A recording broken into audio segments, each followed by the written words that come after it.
అంగన్వాడీలు కదం తొక్కారు. డిమాండ్స్ సాధన కోసం పోరుబాట పట్టారు. రాష్ట్ర వ్యాప్తంగా అన్ని జిల్లా కేంద్రాల్లో కలెక్టరేట్స్ వద్ద ఆందోళన నిర్వహించారు. ఎన్నికల సమయంలో కూటమి ప్రభుత్వం ఇచ్చిన హామీలు అమలు చేయాలని గర్జించారు. అన్ని జిల్లా కలెక్టరేట్స్ అంగన్వాడీల ఆందోళనలతో దద్దరిల్లాయి.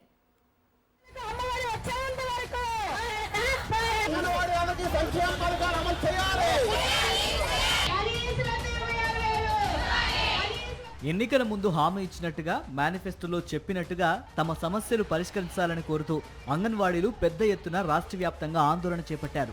అన్ని జిల్లా కలెక్టరేట్ కార్యాలయాల ముందు ఆందోళన చేయడంతో పాటు ర్యాలీలు నిర్వహించారు.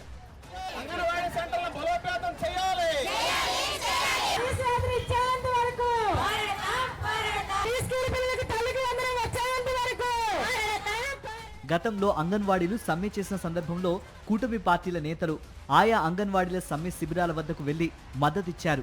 చంద్రబాబు ముఖ్యమంత్రి కాగానే వెంటనే అంగన్వాడీ వర్కర్లు, హెల్పర్ల సమస్యలు పరిష్కరిస్తామని హామీల వర్షం కురిపించారు. మేనిఫెస్టోలో సైతం అంగన్వాడీలకు సంబంధించిన అంశాలు పెట్టారు.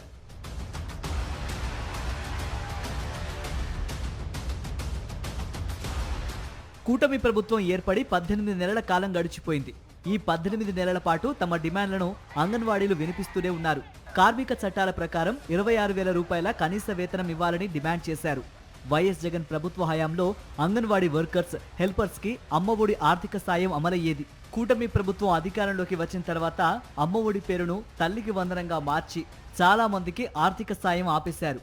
వారిలో అంగన్వాడీలు కూడా ఉన్నారు. ఈ నేపథ్యంలో తమకు కూడా తల్లికి వందనం అమలు చేయాలని అంగన్వాడీలు కోరుతున్నారు. పలు సంక్షేమ పథకాలు అందిస్తామని హామీలు ఇచ్చిన కూటమి పార్టీల నేతలు ఇప్పుడు మొండి చేయి చూపారని వారు ఫైర్ అవుతున్నారు.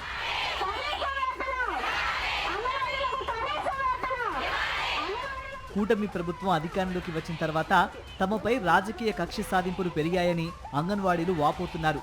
రాష్ట్ర వ్యాప్తంగా అనేక ప్రాంతాల్లో తమ వారి మీద ఒత్తిడి చేసి వారితో రాజీనామా చేయించి వారి స్థానంలో టీడీపీ వాళ్ళు తమ మనుషుల్ని పెట్టుకున్నారని, అంగన్వాడీ పోస్టులను అమ్ముకున్నారని, ఇలాంటి కక్ష సాధింపులు ఇకనైనా ఆపాలని అంగన్వాడీలు కోరుతున్నారు. అంగన్వాడీలకు సంబంధించిన 164 సూపర్వైజర్ పోస్టులు ఖాళీగా ఉన్నాయని, వాటిని వెంటనే భర్తీ చేయాలని డిమాండ్ చేస్తున్నారు. అనేక యాప్స్తో ఇబ్బందులు పెడుతున్నారని, అన్ని యాప్స్ స్థానంలో ఒక యాప్ తీసుకురావాలని కోరుతున్నారు. తమకు వేతనంతో కూడిన మెడికల్ లీవులు ఇవ్వాలని డిమాండ్ చేస్తున్నారు. అన్ని వర్గాల ప్రజలతో పాటు అంగన్వాడీలను కూడా కూటమి సర్కార్ నమ్మించి మోసం చేసిందని వారు మండిపడుతున్నారు. సీఎం చంద్రబాబు వెంటనే స్పందించకపోతే రాష్ట్ర వ్యాప్తంగా ఉద్యమాన్ని ఉధృతం చేస్తామని అంగన్వాడీలు హెచ్చరిస్తున్నారు.